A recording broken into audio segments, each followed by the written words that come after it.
It doesn't even involve the money you just made. Yes. It doesn't involve the handbag you just bought. It doesn't internally. It doesn't even involve, your husband or your partner. Exactly. No, you yourself as a human being, when you wake up, why are you happy?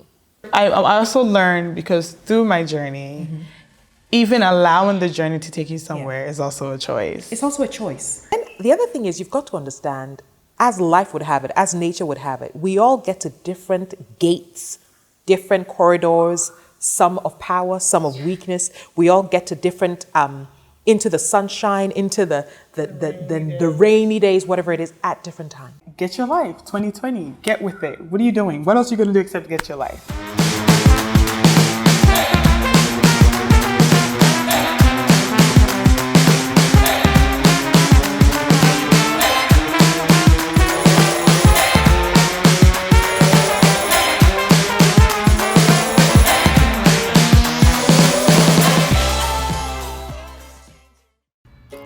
Anita M.V. Erskine, popularly known as Anita Erskine, was born in Jerusalem to former Ghanaian soldier and politician Lieutenant General Emmanuel Erskine and Mrs. Rose Erskine.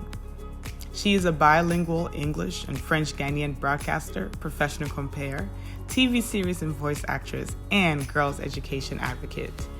Anita Erskine has lived the dream of every young person, sweeping stages, copying scripts, or fetching coffee at the studio. She was an intern on a talk show, The Bold and the Beautiful, and also a host to Plus 233 Discovery TV show featuring celebrities and inspirational stories. Currently, she's the host for the female edition of Making of a Mogul in Sheroes of Her Time, which airs on Fox Life on DSTV. Anita is focused on bigger things. She's using her personal brand to use the media to promote the African brand in a captivating way.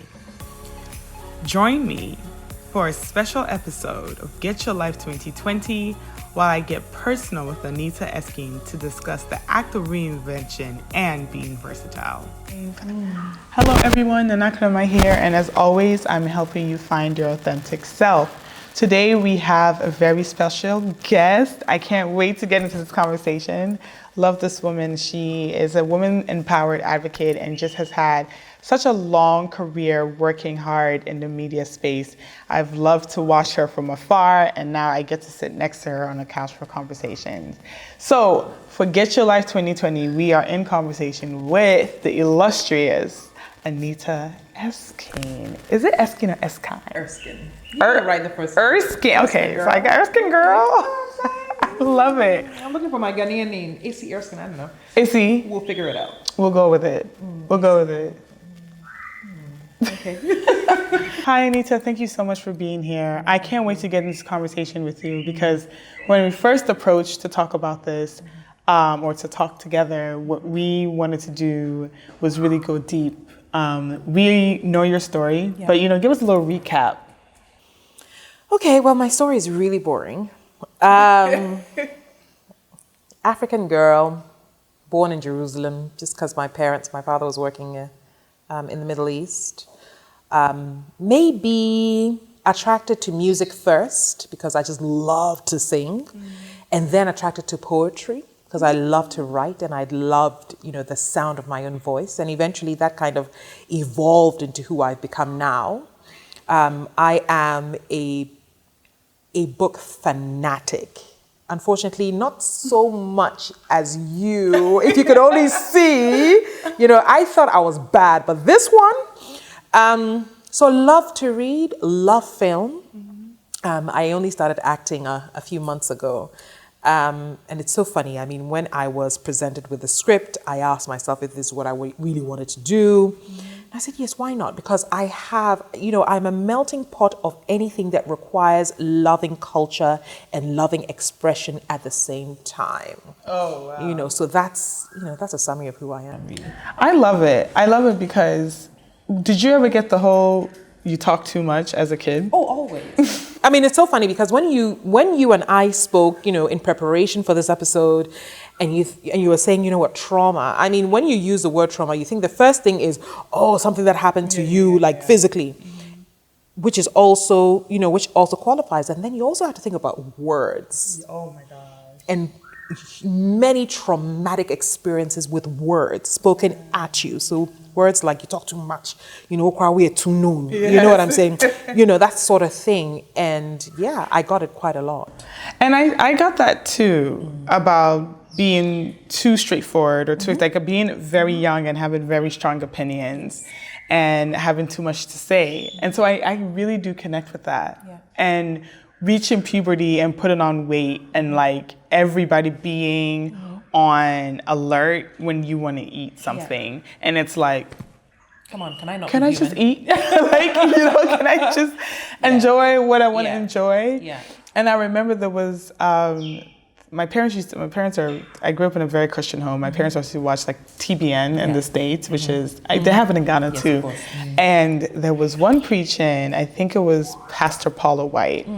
And she was saying that, in the way we talk to our children, rather than tell your child you talk too much, see it as their gift. And I remember watching that sermon and deciding that it was my gift. Like whatever that everybody was sort of putting me down for was my specific ministry, was my specific gift, and I needed to build those gifts. So too known, talk too much, whatever it was, I was going to own it. Beautiful. Beautiful. The episode is over now. Thank you very much. That's it. Power. Welcome to my TED Talk. We're done. What? So what was the journey from sort of using sort of, those negative words and like, what was the journey to understanding that was your specific ministry, that was your specific gift? 2 years ago, a year ago, I turned 40. Hey girl. How you doing? Well done. Yeah. At 40, I didn't have a birthday party. Nothing to commemorate, nothing to celebrate. I needed the silence, the peace to think if I had accomplished what, everybody has milestones. And if I had accomplished, milestones, and I felt absolutely empty. Yes. And then what sounded so loud in the silence and the peace of the time I was spending with myself was, you've done everything you thought you needed to do to justify your personality. Do you see what I'm saying? That part, right? To justify. Taking a key from Jada Pinkett. That part, right? To justify. Yeah.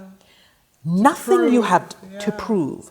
Nothing you have done till this moment is according to a plan you took a pen and a paper, or you took a pen and put it on paper to create. It's according to, a plan on the wall. It's according to a chart. It's according to anything. None of it. So you essentially have spent so many years doing what people expect you to do, by the way.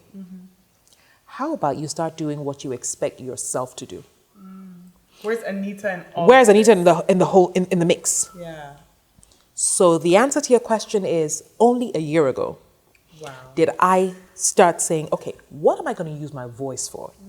What am I going to use my personality for? And personality, I don't mean TV, film. No, I'm talking about those ingredients within you that make you so proud of yourself when you wake up and say, you know what, I'm this different.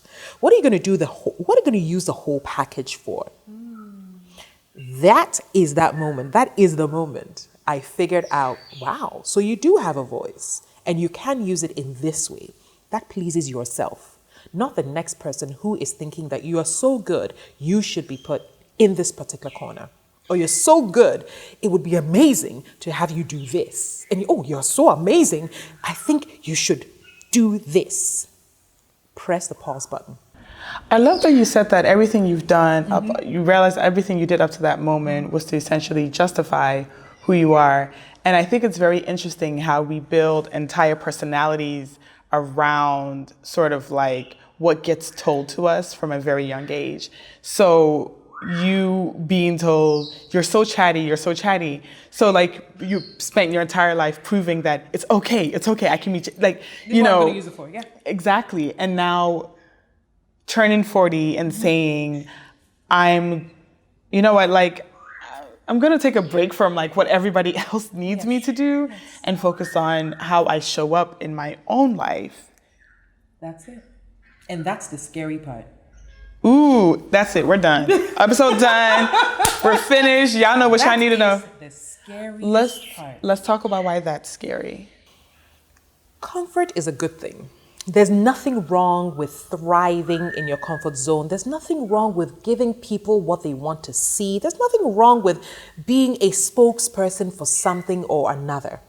But that's your comfort zone because it's where people expect you to be. So when you show up and you look a certain way, when you speak and you sound a certain way, and it meets people's expectations, that's comfort. Yeah. Then you tell them, well, you know what?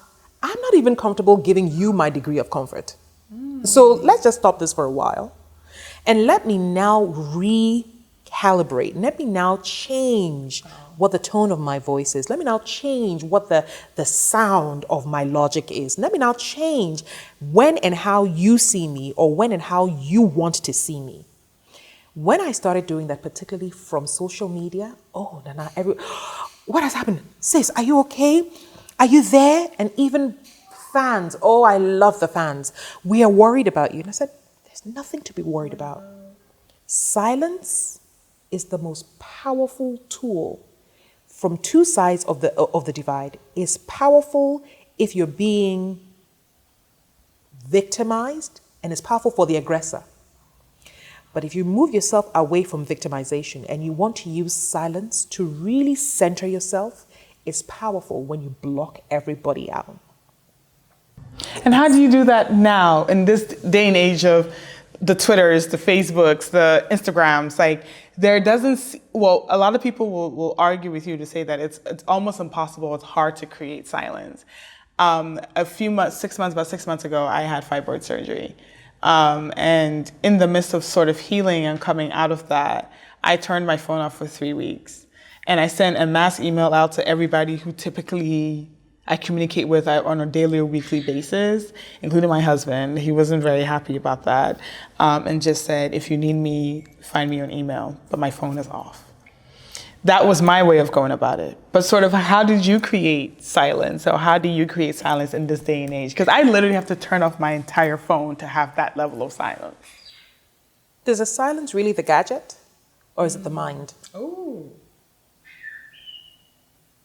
You know, the gadget is only a tool. Yeah. And you acquire that tool. It means you have control over that tool. Yeah. You know, TV is loud. Turn it off. You bought it. Or I love this space. No TV. Yeah, you don't have TV. Oops.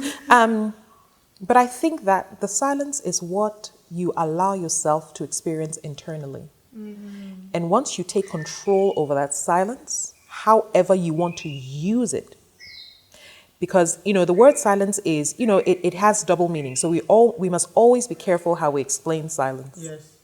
You know, so if you're trying to use silence to, again, like I said, center yourself or find yourself, you've got to know that you're in control of it. Yeah. If you're going to use silence to stay away from what you believe will make you even a bigger bigger victim, you've also still got to take control of it. Yeah. So for me, I started pursuing silence from within. What do you need the silence for? And what are you not afraid of? Or what are you afraid of? I mean, if you were or remain silent, what would you miss, really? Mm-hmm. Honestly, Nana, you know what? If you remain silent, the 3 weeks of healing, you know, cast your mind back. What did you really miss? Yeah.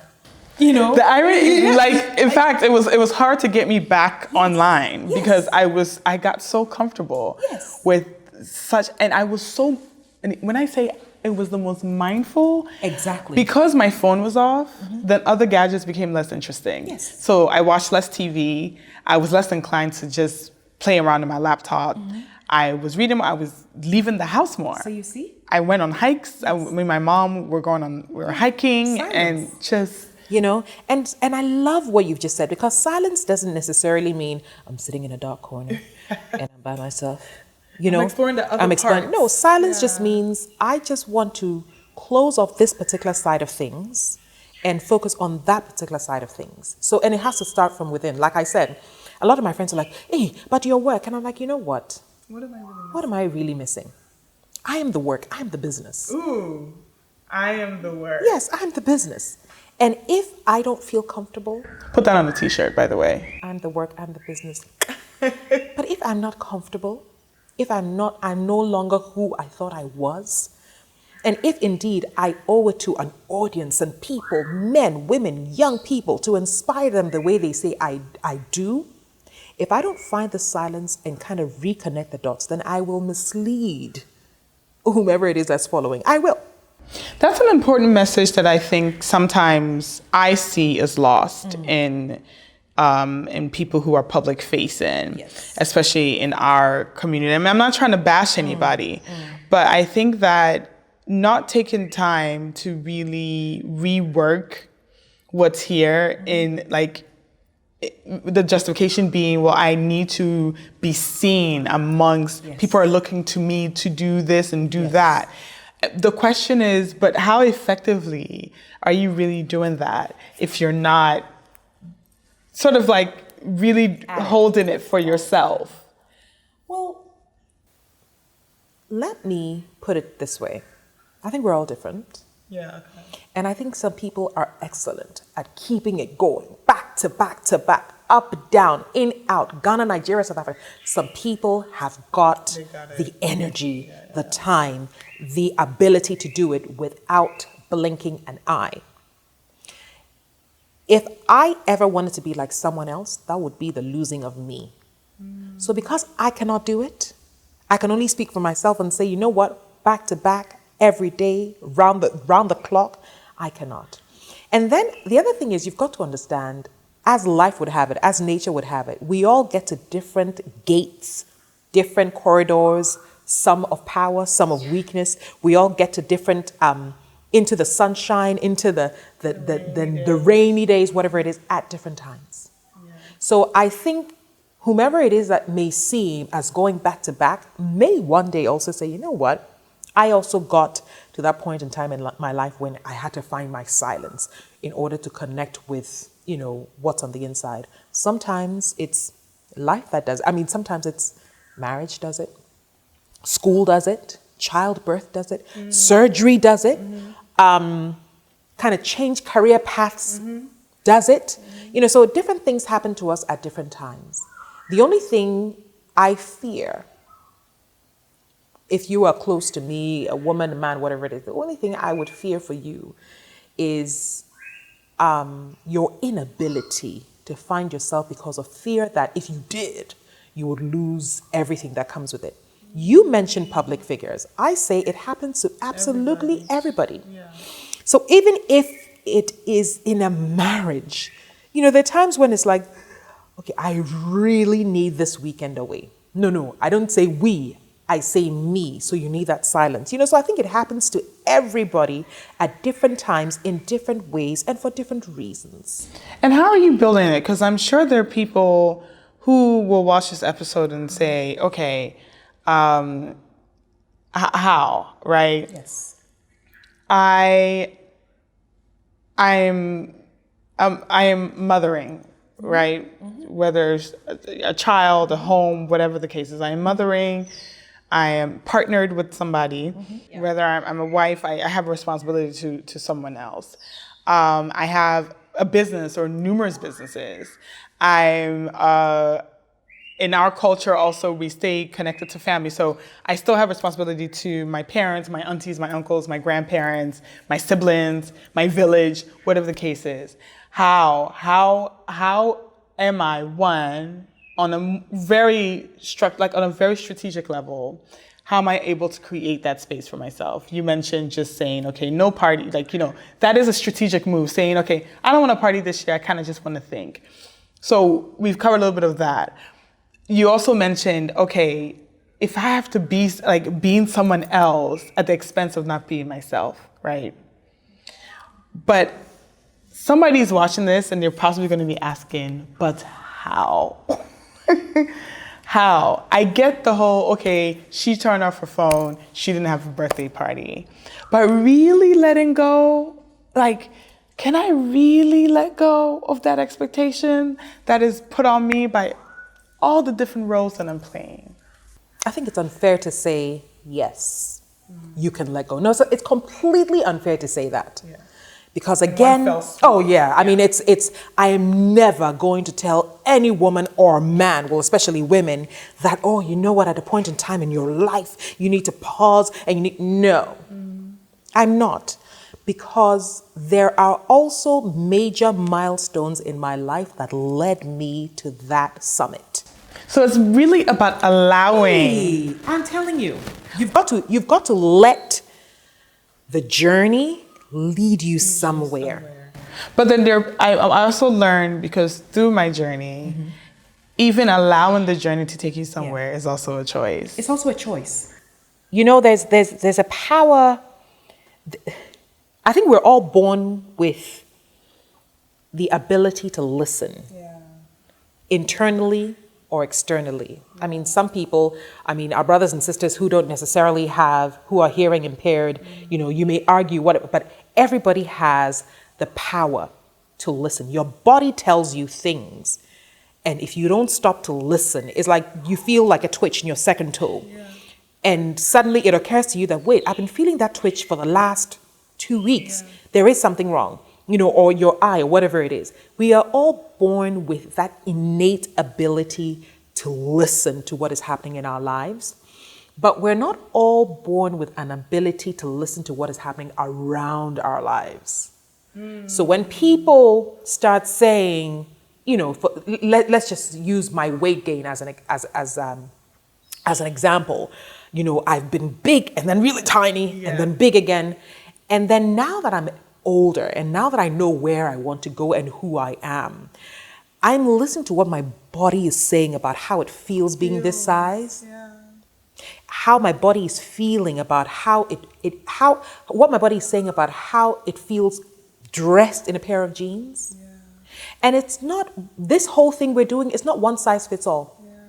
Because I have friends who have lost a lot of weight because they just didn't feel right anymore. I've gained weight, but I'm in a different place in my life. So you know what? I'm very, very okay. This might change, by the way. So if someone ever said, oh, but how? I just say, you know what? It's so difficult to explain that you have to start listening to what is on the inside. Oh my gosh. You really do. That part, yeah. And I think women, we always misconstrue listening to what is on the inside. We always mess up. We always mix up our intuition with paranoia, with fear, with confusion. I asked a few of my friends, tell me why you're happy. If you could really tell me as a human being today, can you just conceptualize your happiness? Why are you happy? That does not involve everybody else. It doesn't even involve the money you just made. Yes. It doesn't involve the handbag you just bought. It doesn't internally. It doesn't even involve, your husband or your partner. No, you yourself as a human being, when you wake up, why are you happy? And we cannot put our finger on it without saying, I'm happy because of the guy who's just proposed. Oh, I'm happy because I just found out I'm pregnant. Oh, I'm happy because I didn't know. New job I'm happy because I just, bought a new car.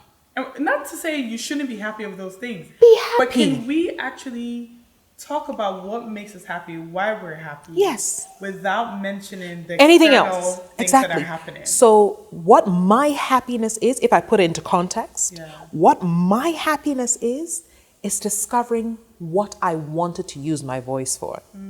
That may not necessarily be the natural way that everybody wants me to go.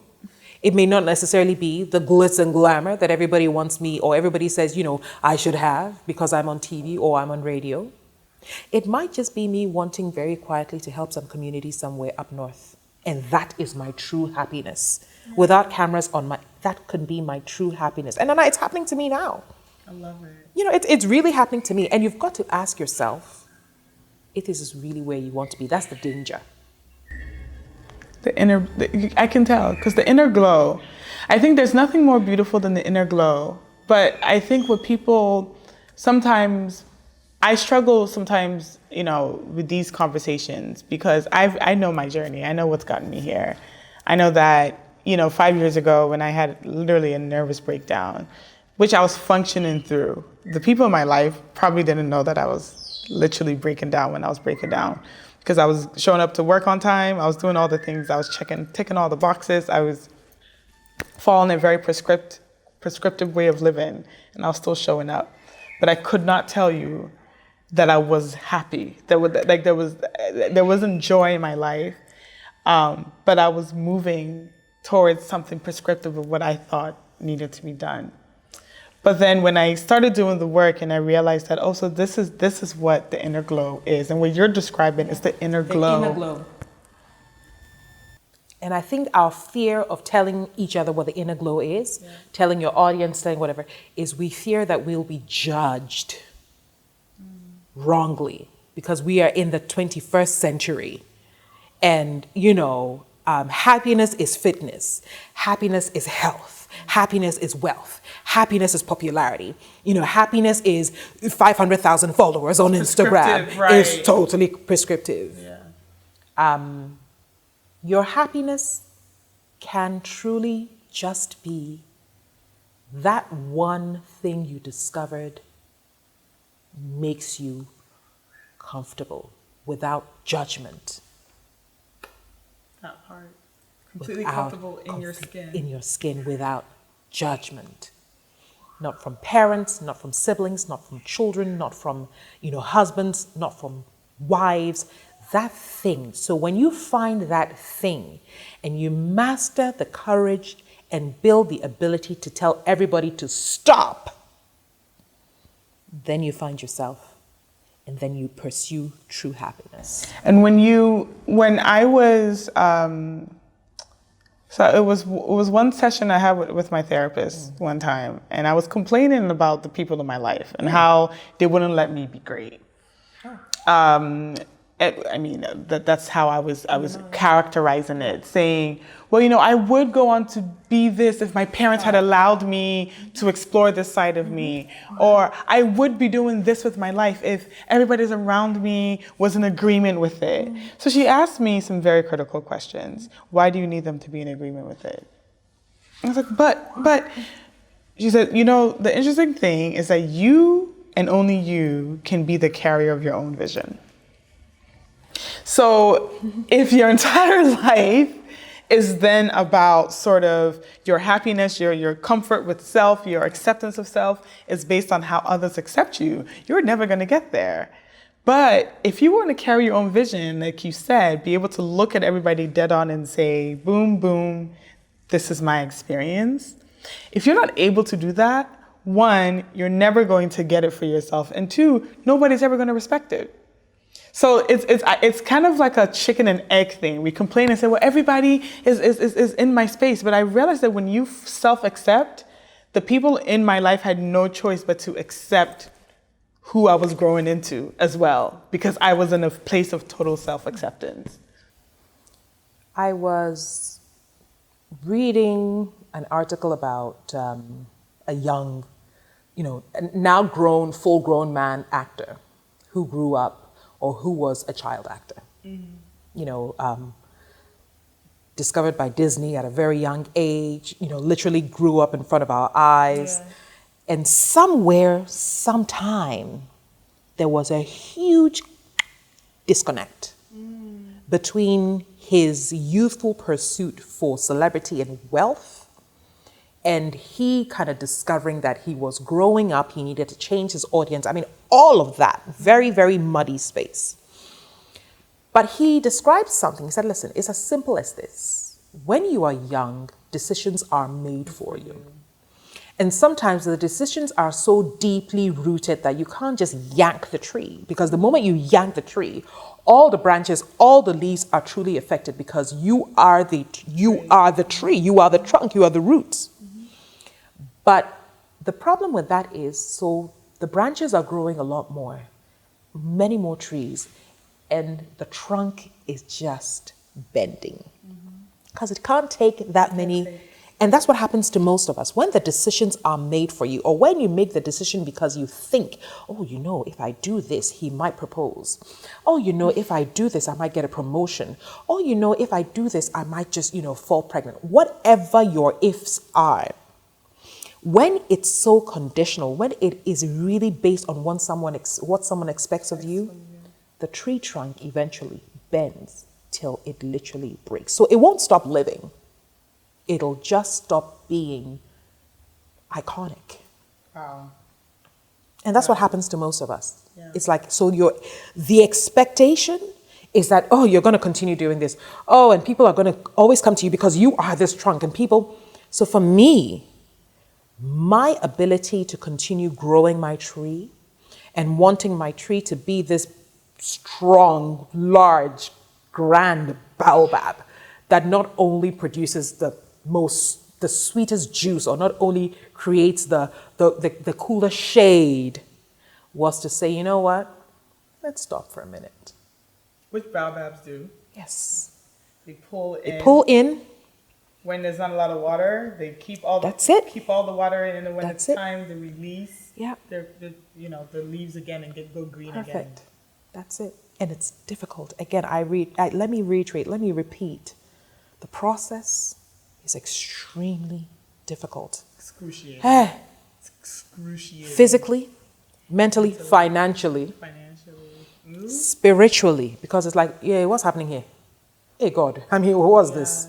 You know, and yes, there's a thin line between literally thinking you know what you're doing and almost saying, oh, I don't think I know what I'm doing. Wait, what is this? Let me just go back.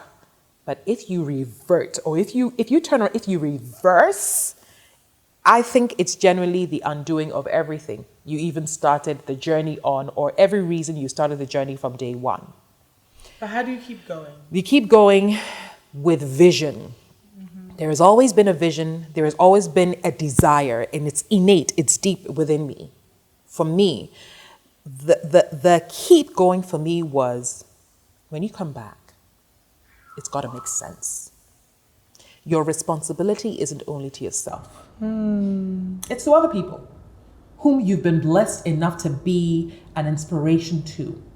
So you can't decide today that you are going to press the pause button for you, understood? And come back and say, you know what, guys, I pressed the pause button. I realized, you can all go to hell. This is over. Yeah. But when you come back, please let it make sense to people who also may just want to follow in your footsteps, because that's also great. Yeah. That's what kept me going. Yes. That pause button, we hear a lot about that pause. That pause button is so, and I tell people it's okay.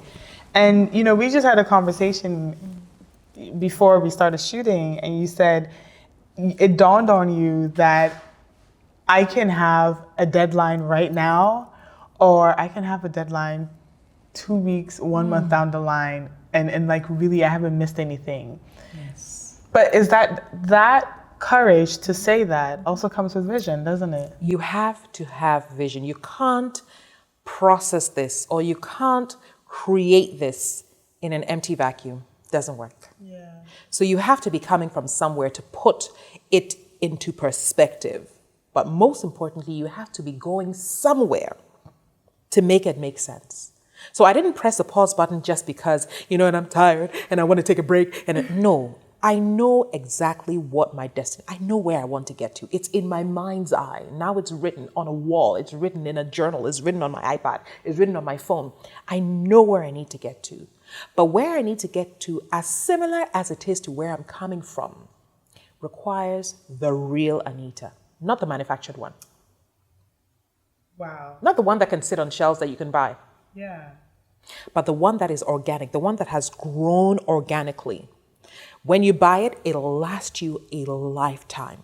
Yeah. And I think that's what And it's still living. And it's still living. And that's where we sometimes get lost. Whatever we're manufacturing. I mean, if it's TV, if it's music, if it's products, whatever it is, the conversation around sustainability isn't just, it's not just the mechanics of, our generation, but it's how you and I end up living a fruitful life. And, living the kind of, or owning the kind of existence that allows us to be historic, and I think we can all be historic in our own ways, honestly. So it's the vision. It's the vision. I say it again. It's the vision that allowed me to press pause. And when I was ready to unpause, I breathed, took a breath, literally blinked once or twice, and said, okay, Let's go. Wow. Wow. And all hell didn't break loose. No. And all hell didn't break loose. All hell did not break loose. Because that is what stops a lot of us. We think that if we do take a pause and answer the shift, because what you're describing is not just the pause, you're also describing the shift. And that shift is, I think, one of the hardest things for people to imagine that they can take. And I have had, in 2019, I had 2 major shifts that happened. I got married. And while we were on our honeymoon, it became very clear to me that I couldn't go back to life how I was going about it. And what I mean by that was that I couldn't go back to like having a 9-to-5, that this creative entrepreneurship thing, these conversations, what we're doing right now, needed to manifest, and I had to do it full time. I had to take it on. And I immediately started working on my first well-being masterclass, and immediately started working on being more present in the messaging that I was making. Then during my surgery period, I fell into a very deep depression. And I was speaking to my therapist, and she said, what you're experiencing it's depression, yes, but it's something deeper than that. It is a life-changing moment, and you're supposed to make a decision about the kind of person you want to be on the other side of this struggle. And so you need to take time to figure that out, because you're not going to stay here forever. But part of getting out of this is, like you said, knowing where you want to be, knowing where you want to go, understanding the kind of person that you want to be on. I always tell people this: you can't always control what happens to you, but you know what you can do is decide who you are on the other side of it. Whether it's trauma, whether it's tragedy, whether it's, just think about the most ridiculous things that can happen. Who we are, feel the feelings, feel the pain, go through it, all keeping in mind that you get to shift on the next side of this. On the other side, the shift is so important, and take the leap. So thank you so much for this conversation. But before we close out, I would like for you, what is one thing, if not anything, if you can get anything from this conversation, what is one thing that Anita Erskine wants our viewers to receive from your words today? Authenticity is the most daunting and the most fear-ridden thing you can possibly ever be. It's true. Authenticity. Yeah. Because authenticity may just force you to lose the ground beneath your feet. Yeah. But I can promise you this: if you ever have an opportunity to literally strip naked, in terms of who you are, where you are going, what you've had to do to even get to where you are, it won't only allow you to breathe pure, fresh oxygen called truth or called life. You will be growing a root in that ground, your foundation, that nobody can ever take out. And that's the root that will help you build that tree trunk that will stand strong forever and provide shade for people you don't even know, and provide nurturing to generations that will mention your name even when they've never seen you, even when they've never touched you. But they will mention your name as a reason why they are their own true, authentic selves. Be authentic. Oh my gosh. I'm sorry. That was amazing. Thank you so much. Thank you so much. You heard it here Authenticity. We love the message of authenticity. Thank you, Anita Erskine. If you love this conversation, we have this and many more available on the rest of our channel. Visit our website, nanakonamah.com, where all the fun goes down, and find the next episode of Get Your Life 2020. Thank you very much. I'm Nana Konamah, as always.